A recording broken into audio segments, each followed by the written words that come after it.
말씀을 가지고 열매 맺는 좋은 땅이 되려면이라는 제목으로 전하고 있습니다. 어떤 교회에 새로운 담임 목사님이 이제 취임하셔서 첫 설교를 하게 되었다고 합니다. 교인들은 첫 설교에 상당히 큰 은혜를 받고 이번에 정말 좋은 목사님이 오셨어 라고 기뻐하였습니다. 근데 다음 주일 목사님은 첫째 주일과 똑같은 설교를 똑같은 본문으로 반복하였습니다. 어떤 이들은 고개를 갸우뚱하면서 대부분의 성도들은 그래도 첫 설교에 받은 은혜 때문인지 그 설교가 너무 중요하기 때문에 한 번 더 했을 것이다 라고 이해를 하였어요.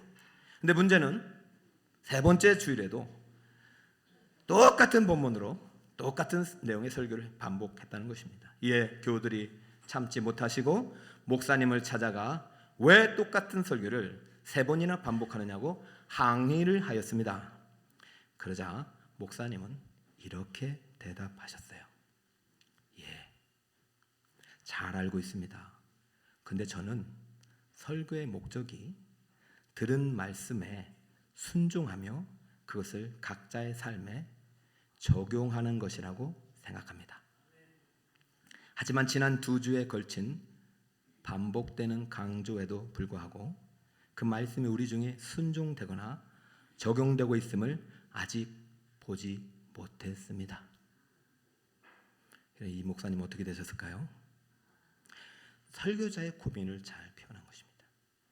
설교자는요, 설교를 잘하는데 고민이 있지 않습니다. 어떻게 하면 설교를 통해서 우리 성도들이 영적으로 성장하고 이미 시작된 천국을 이 땅에서 누리며 살아가게 하는가? 여기에 있어요. 이것이 다예요. 마태복음은 예수님의 5번의 설교 모음집을 중심으로 기록된 책입니다. 예수님의 설교가 반복적으로 기록해 놓은 거예요. 많은 설교 중에서 대표 설교집을 모았어요. 그럼 이거 계속 설교하라는 것이에요. 적용이 될 때까지.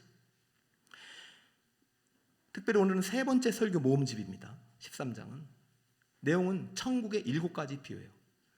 천국은요 7가지가 아니에요. 수만 가지로도 알 수 없는데 7가지 비유는 꼭 알아야 되기 때문에 이거 계속 설교하라는 것이에요. 그런데 이 설교 안에 예수님의 설교자의 고민이 담겼어요.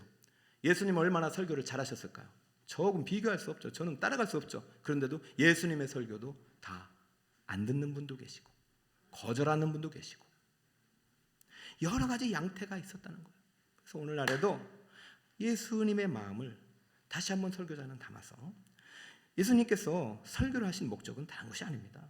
말씀을 잘 듣고 순종하여 풍요로운 천국의 결실을 누리며 살아가는 것이 예수님의 설교의 목표예요. 양으로 생명을 얻게 하고 생명을 풍성히 누리게 하는 것이 예수님의 목표예요. 그런데도 그런 현상들이 나타나지 않는 것을 보시고 오늘 설교를 듣는 4가지 백성들의 마음의 태도를 오늘 비유에 담았어요.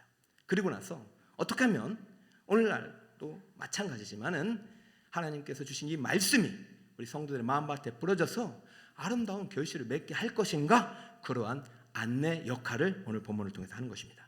자, 예수님께서 설교할 당시에 청중들이 얼마나 많았겠어요? 근데 예수님께서는 이 청중을 4그룹으로 설명하셔서 첫 번째는 이러한 청중들이 있다고 말하는 것이죠.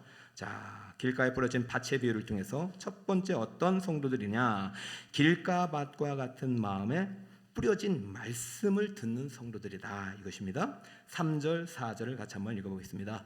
시작.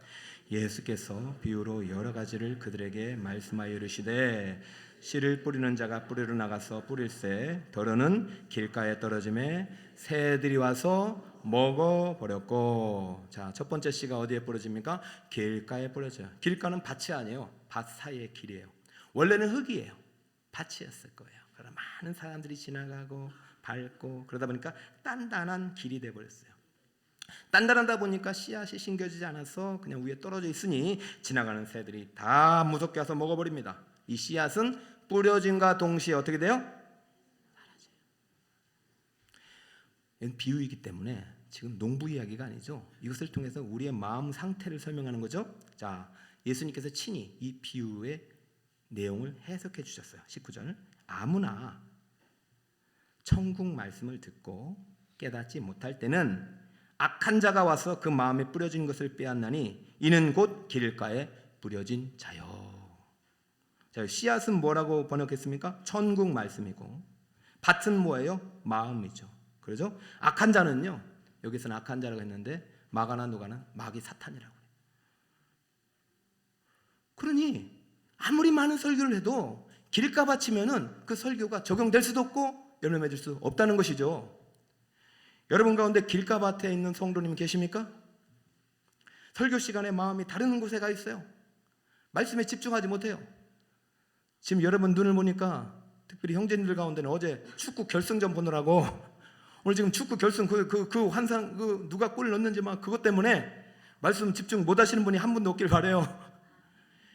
여러분, 이것은 여러분의 책임이 아니면 사탄 마귀가요, 여러분 일상 속에서 자꾸 말씀을 방해할 수 있는 여러 가지 생각들을 막 집어넣어가지고 말씀이 부러지는 순간 그거 못 듣게 하는 것입니다. 예배를 마쳤는데도 그날에 들은 말씀이 아무 생각도 안 나는 그러한 마음밭이 길가밭이에요. 여러분, 저는 여러분이 금메달 따길 바라지. 이런 성도를 우리는 명목상 그리스도인이라고 합니다. 이름만 그리스도인이에요. 다른 말로 안타깝지만 불신 그리스도인이고 교회는 나오지만 구원받지 못한 사람이에요. 여러분, 이런 분은 우리 교회에 한 분도 없길 바라고 없는 줄 믿습니다.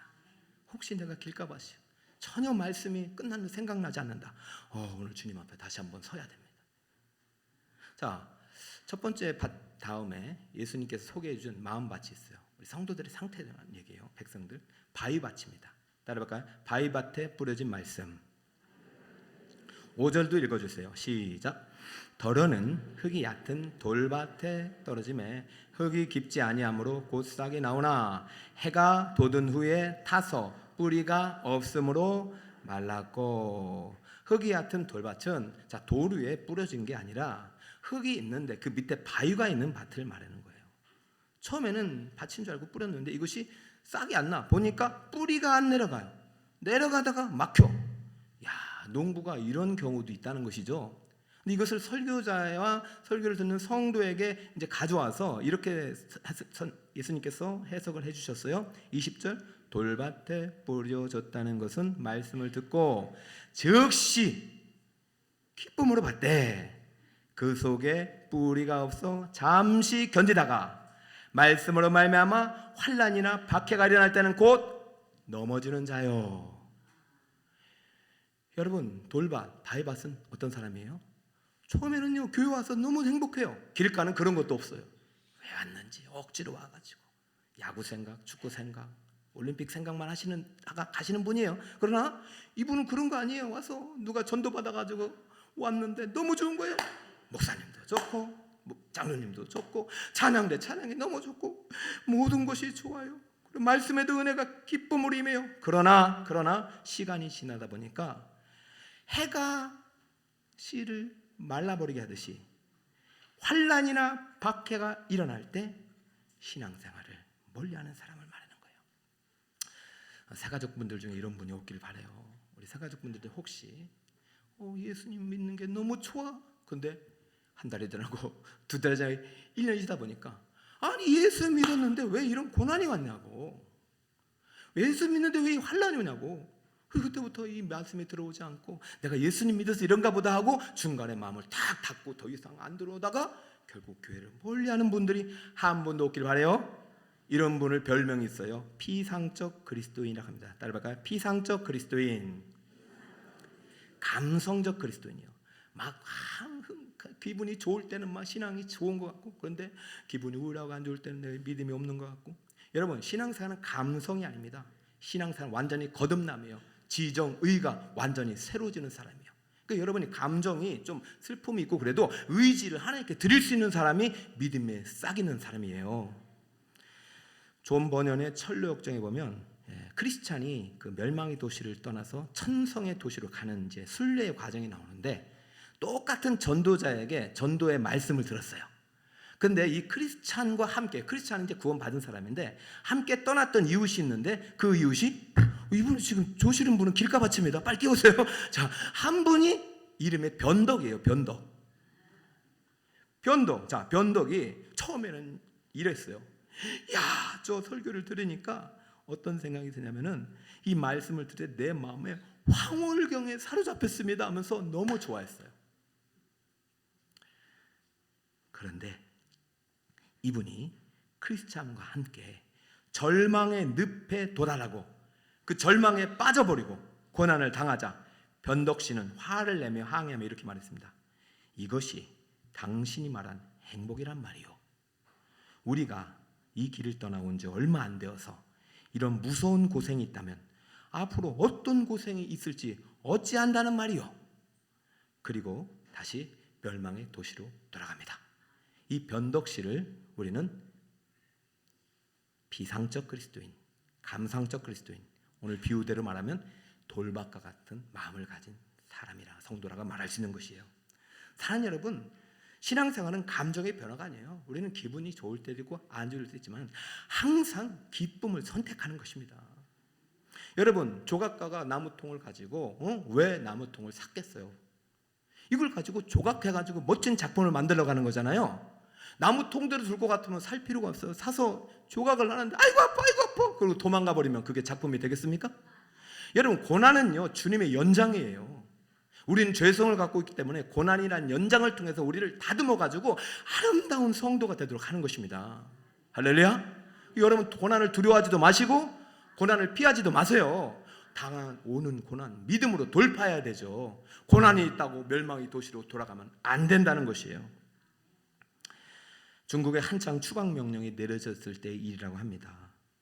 우리 오유순 선교사님도 추방돼서 나오셔서 지금 또 태국에 가 계시지만은 한 선교사님께서 오랫동안 목양했던 중국 성도들과 이별하면서 그 성도의 지도자와 마지막에 이제 티타임을 갖게 되는 거예요. 작별의 차를 마시게 되었습니다. 그래서 선교사님이 돌아가기 전에 너무 참 마음이 아파서 이렇게 물었어요. 성도님, 잘 견딜 수 있겠습니까? 제게 주신 복음을, 제가 전한 이 말씀을 끝까지 지킬 수 있겠습니까?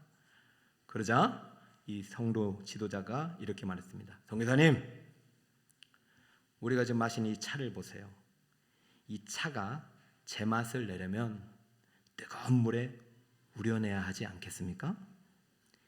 이 고난은 진짜 성도와 가짜 성도를 구별하는 계기가 될 것입니다. 우리 진짜들은 잘 견뎌낼 테니 걱정하지 마세요. 할렐루야.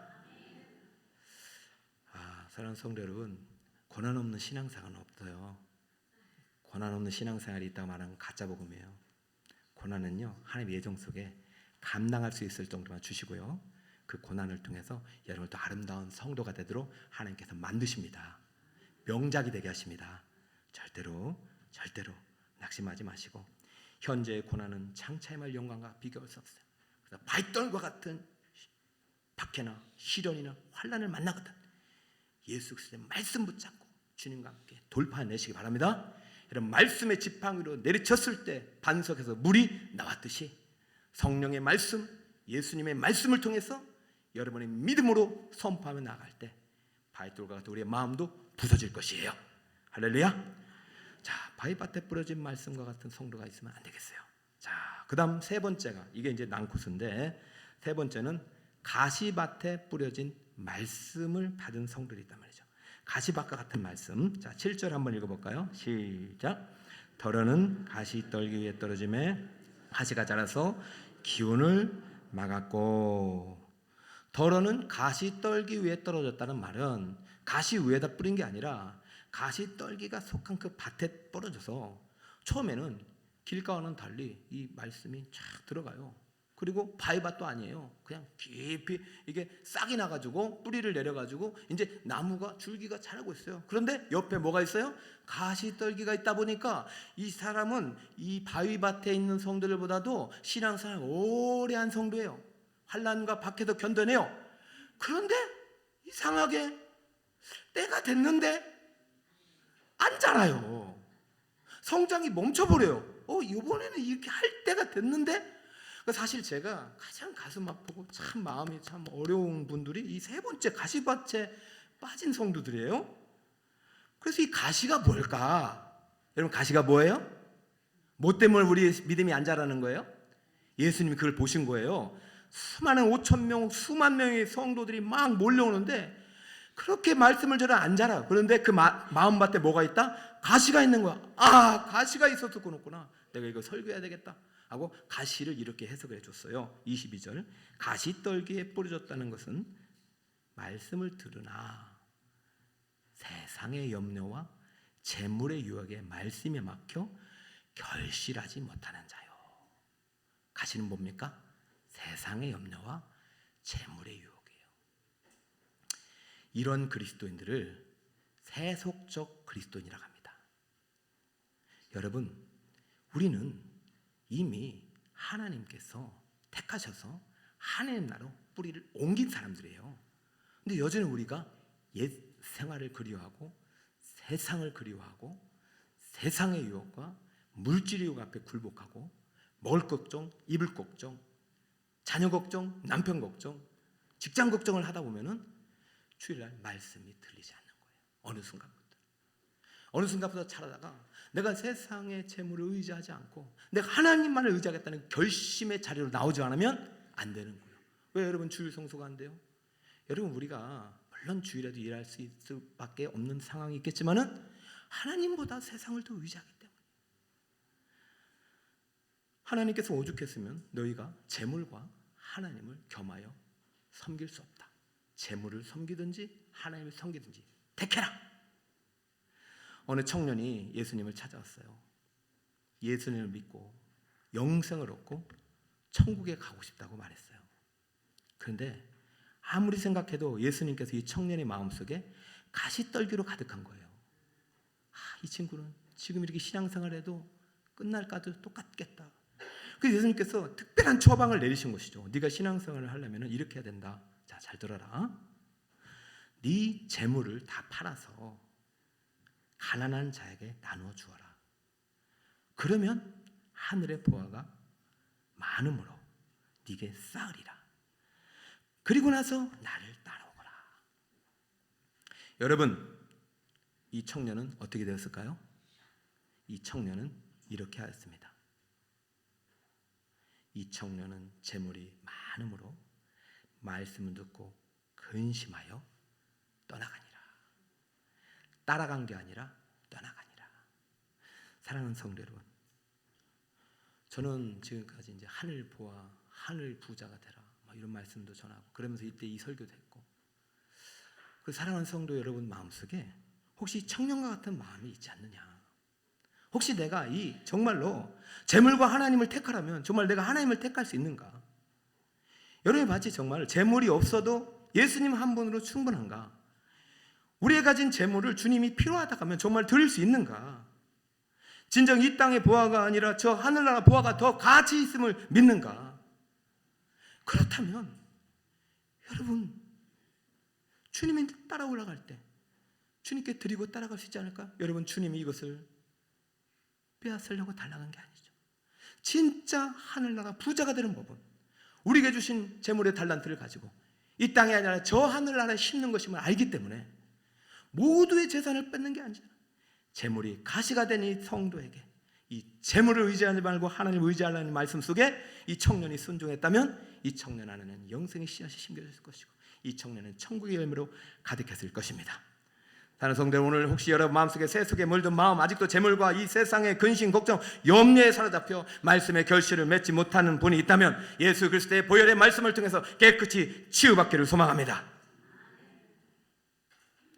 예수님은요, 이 세상 모든 보화를 다 더해도 바꿀 수 없는 가장 귀한 보배가 되시는 분이, 그 보배를 우리는 가지고 있어요.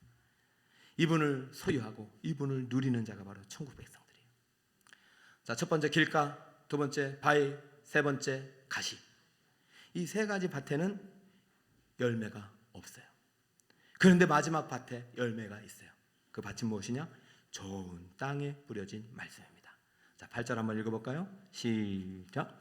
더러는 좋은 땅에 떨어짐에 어떤 것은 100배, 어떤 것은 60배, 어떤 것은 30배의 결실을 하였느니라. 할렐루야. 더러는 좋은 땅에 떨어졌는데 그 결과 어떤 것은 100배, 60배, 30배의 결실이 되었다. 이것이 저의 오늘의 설교의 목표고 예수님의 비유의 목표입니다. 여러분, 제목이 열매 맺는 좋은 땅이 되려면이에요. 열매는 어느 땅에서 맺은다고요? 좋은. 그럼 여러분은 무슨 땅입니까? 길가입니까? 지금 아직도 야구 누가 그 홈런 쳤나 그 생각하고 있어요. 바위입니까? 환란과 박해. 예수 믿어서 나 고난 당하는 것 같습니까? 가시밭입니까? 직장 걱정, 자식 걱정, 먹을 걱정. 그래서 말씀이 안 들립니까?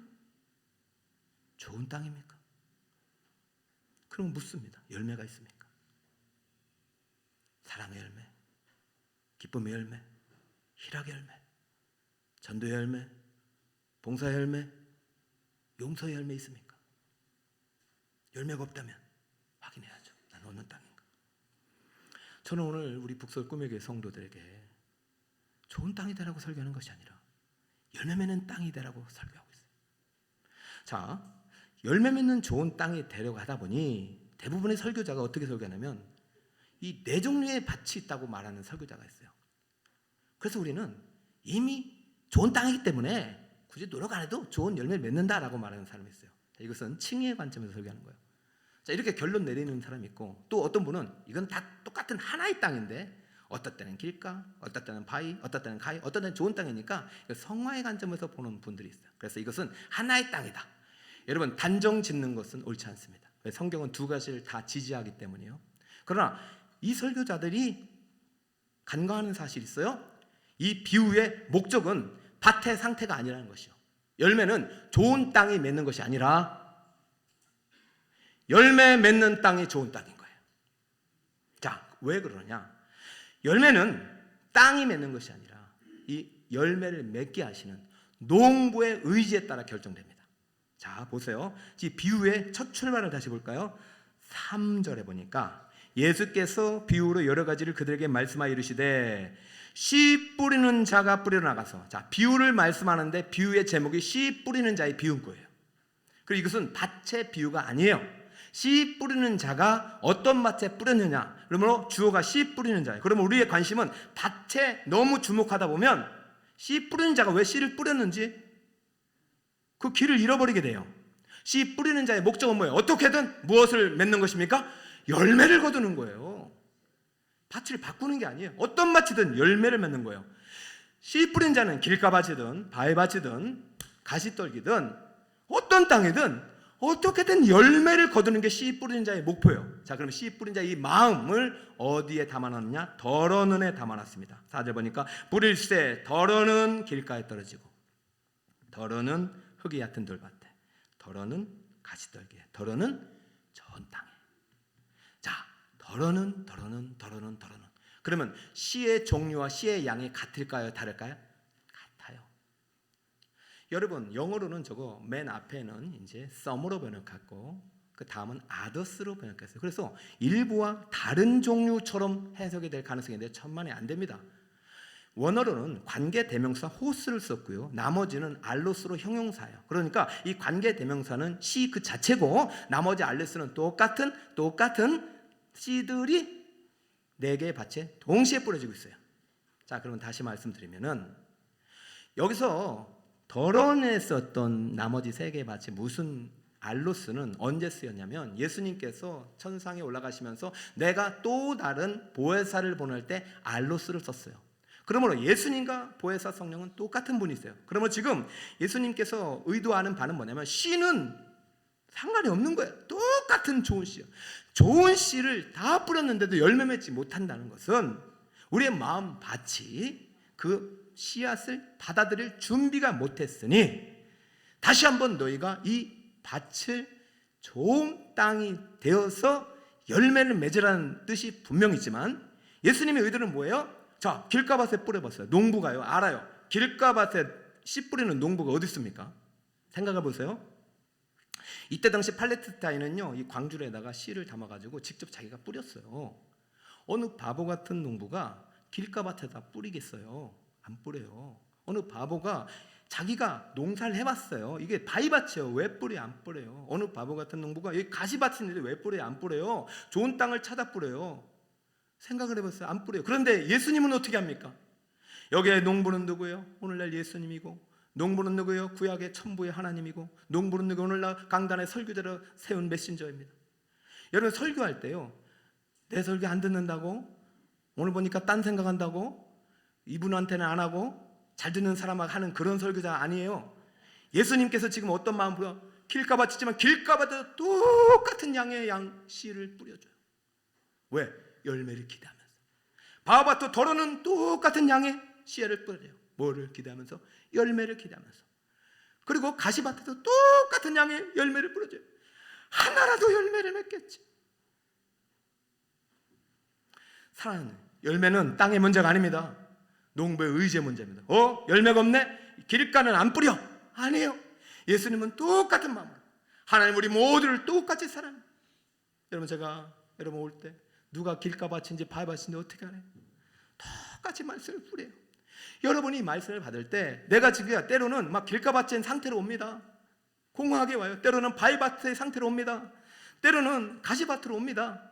그러나 그날 그 말씀이 내게 심겨지는 말씀이 돼요. 아멘으로 받을 때, 할렐루야, 아멘으로 받을 때, 저 말씀은 주님이 주시는 진리 말씀을 아멘으로 받을 때, 그때부터 그 말씀의 역사가 시작되는 줄 믿습니다. 여러분, 열매를 결정하는 것은 땅의 상태가 아니라 씨앗의 상태고, 그 씨앗을 뿌리는 농부의 의지가 결정되는데, 농부는 지금 작정을 했어요. 재림의 그날까지 모든 땅에 씨앗을 뿌리기로. 그럼 문제는 뭐예요? 그 다음은 과제는 뭐예요? 우리가 좋은 땅이 됐다는 것은 형용사기 때문에 뭐 가시, 땅 이런 게 없잖아요, 그죠? 그럼 좋은 땅이 됐다는 건 무엇이냐? 어떤 의미로 주냐? 이것은 순종의 의미로 주는 거예요. 자, 23절 해설을 한번 읽어봅시다. 좋은 땅에, 시작. 좋은 땅에 뿌려졌다는 것은 말씀을 듣고 결실하여, 어떤 것은 100배, 어떤 것은 60배, 어떤 것은 30배가 되느니라. 자, 결실이 맺어졌어요. 그런데 좋은 땅에 뿌려졌다는 것은 땅의 상태가 어떻습니까? 말씀을 듣고 깨닫는 것입니다. 여러분, 길가밭은 깨달을 수 없죠. 듣지 않으니까. 바위밭은 깨달아도 소용없죠. 심겨지지, 뿌리가 내리지 않으니까. 길가밭은 깨달아도 어떻게, 깨달았는데 세상에 근심 걱정과 재물의 유혹이 그럼 막아버리잖아요. 좋은 땅은 어떤 거야? 말씀을 듣고 깨달은 다음에 순종까지 나가는 거예요. 자, 좋은 땅, 누가복음은 그 구체적인 모습을 소개합니다. 8장 15절. 좋은 땅에 있다는 것은, 자, 착하고 좋은 마음으로 말씀을 듣고 그 다음에 지켜 인내로 결실을 맺는 자. 좋은 땅이 뭐라고요? 다시 한번. 좋은 땅은 착하고 좋은 마음으로, 그 다음에 말씀을 듣고, 그리고 지켜 인내로 결실을 맺는 자. 한 달, 두 달 신앙생활 해보고 이게 교회냐라고 떠나지 마세요. 1년, 2년 해보고 아이고 귀여우니까 고난만 있다고 떠나지 마세요. 10년 했는데 아이고 내 신앙생활에 열매가 없다고 좌절하지 마세요.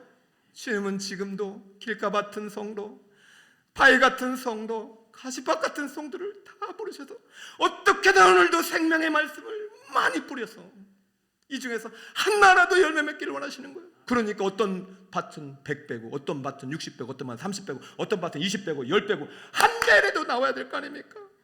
어떻게 하나도 열매를 맺지 못했냐? 다시 뿌리마, 다시 길가야 받아다오, 바위야 받아다오, 바위 같은 마음아 받아다오, 가시 같은 성도야 받아다오. 예수님은 동일하게 사랑으로 뿌리고 있어요. 열매는요, 우리의 상태가 아니에요. 아버지의 마음이 결정하는 거예요. 포기하지 않고 끝까지 사랑하는 그 마음, 자기 아들을 보내시면서까지 사랑하는 마음, 그 우리가 드릴 것은 순종뿐이라니까요. 그 마음을 깨달아지는 순간 주님이 이렇게 나를 사랑하시나, 그날 오늘 100배의 열매가 맺어질 수 있습니다. 여러분, 100배의 열매의 주인공이 되시기 바랍니다. 저도 설교자 이전에 청중이었어요. 얼마나 38년 동안 설교하면서 평가도 많이 하고 저걸 설교를 하느냐 하면 좋은 목사님 설교 다 듣고 니까 우리 목사님 설교가 안 들려요. 어느 순간 목사님이, 하나님께서 제 마음을 말씀으로 깨뜨려 버렸어요. 완악한 네 마음의 바위가 말씀으로 깨뜨려지고 주의 지팡이로 깨뜨려 준 순간 내 마음의 반석이 터져나왔고, 그날부터요 절대로 씨앗을 평가하지 않았습니다. 내 마음의 밭이 바위구나, 가시였구나. 오늘이라도 주님 말씀에 순종하지. 무슨 말씀을 순종할까 말씀하여 주옵소서. 그래서 또 여러분, 저는 좋은 밭이 다른 밭이 아니라 순종의 밭이라고 생각해요. 따르면 좋은 땅은 순종의 밭이다. 자, 씨앗은 많이 준비하는데 시간은 없고, 그래서 여러분 결론을 좀 내려야 되겠네요. 두 가지 순종인데 오늘 믿음만 할게요. 믿음의 순종이야. 따르면 믿음의 순종. 열매 맺는 좋은 땅이 되면 믿음의 순종이 가장 중요해요. 믿음의 순종은 다른 게 없습니다. 행위가 아니에요. 믿음의 순종은 여러분, 믿음은 들음에서 나고 들음은 그리스도의 말씀으로 말미암습니다. 여러분, 이 자리가 순종의 자리를 믿으시기 바랍니다. 이 자리의 말씀을 잘 들으세요. 그것이 순종입니다. 그리고 그 말씀 속에 내가 실천하는 한 가지를 붙잡는 것이 순종입니다. 두 자매가 있었어요. 신앙생활 잘했어요. 어느 날 예수님께서 가정 신방 예배를 드린다고 했어요. 그랬더니 큰 언니가 예수님은 뭘 드릴까? 예수님 뭘 드셔야지? 회를 좋아하시나 고기를 좋아하시나? 그 마음이 근심 걱정 때문에 마음이 그냥 가시밭인 거예요. 근데 둘째 동생은 예수님 오시니까 너무 좋아서 예수님 말씀 잘 들어야지. 예배상 딱 준비하고 헌물 딱 준비하고 그 예수님 오시면 어떤 말씀할까? 잘 듣고 내 믿음을 더 강화해야지. 어떻게 됐을까? 예수님 오시자. 예수님 오셨는데 식사 준비가 안 끝나가지고 큰 언니는 왔다 갔다 이렇게 해요. 근데 동생은 식사가 문제가 아니야. 오늘 내가 천국을, 오늘 내가 예수님의 말씀, 오늘 내가 이 말씀을 통해 열매 맺는 신앙인이 되리라. 한 글자도 떨어지지 않고 듣고 있으니 언니는 마음이 안 달라서 예수님 제발 동생 좀 불러내서 밥 좀 같이 하게 해주세요 했더니 예수님이 이렇게 말했습니다. 이런 가시떨기나무 같은 여자야, 이런 마음의 돌박 같은 여자야, 이런 길가 같은 여자야, 네 이름은 열매가 없으니 저 천국에 없어. 너는 지옥 백성이 되리라. 이렇게 하지 않으셨다고요. 예수님 말씀을 잘 들어보세요. 말씀의 결론입니다. 그 언니의 이름이 마르다거든요. 마르다야. 저는 두 번 부르는 게 너무 그게 사랑스러워요. 마르다야. 네가 많은 일로 염려하고 근심하나 그러다 몇 가지만 하든지 혹 한 가지만이라도 족하니라. 마리아는 이 좋은 편을 택하였으니 빼앗기지 아니하리라. 마리아가 택한 편을 땅으로도 번역이 가능합니다. 마리아는 좋은 땅을 택했다. 사랑하는 성도 여러분, 말씀의 결론을 맺습니다. 여러분, 오늘 지금 네 가지 밭의 비유를 통해서 우리 성도들을 지금 구분하는 게 아닙니다. 이것은 하나의 밭일 수도 있고 네 종류의 밭일 수 있어요. 그 중요한 게 아니라 중요한 건 누구의 마음입니까? 농부의 마음, 하나님의 마음이에요. 설교자의 마음이에요. 저 설교자도 그래요. 저는 지난 말씀 사경회 때 제가 은혜를 너무 받았는데 어떤 분이 그래요. 역대 최고의 강사님을 모셔서도 감사합니다. 한편은 그럼 나는 뭔가 이런 생각이 들어요. 제가 교수님보다 잘할 자신도 없고 그럴 수는 없어요. 그러나 저는 교수님이 주신 말씀 그거 순종해야겠다는 마음이 확 들었어요. 둘째 날 주제가 뭐냐면은 열매 맺고 무엇이든지 구하라. 따라해볼까요? 열매 맺고 무엇이든지 구하라. 말씀이 심겨졌는데 기도 없으면 절대 열매가 없는 거예요. 그래서 제가 자신했어요. 하나님이 너희가 내 안에가 내 말이 너 안에 거하면 무엇이든지 원하는 대로 구하라. 그러면 주시리라.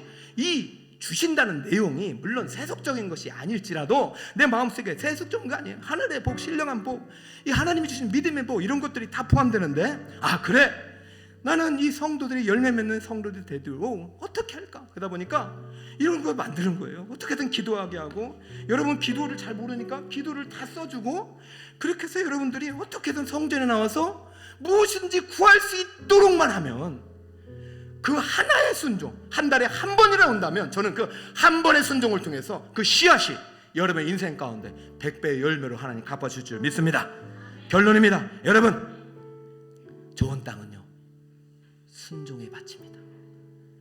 여러분, 말씀의 자리 순종으로 절대 빼앗기지 마시고, 그리고 여러분 기도의 순종, 사랑의 순종, 전도의 순종 다 많이 하려고 하지 마시고 주님과 함께 주님이 이끄시는 대로 주님 오늘 주님 무엇을 할까요? 날마다 주님의 음성에 귀를 기울이며 주님과 함께 동행하면서 여러분의 밭이 어느새 아름다운 열매로 가득한 천국의 밭이 되기를 예수 그리스도의 이름으로 축원드립니다.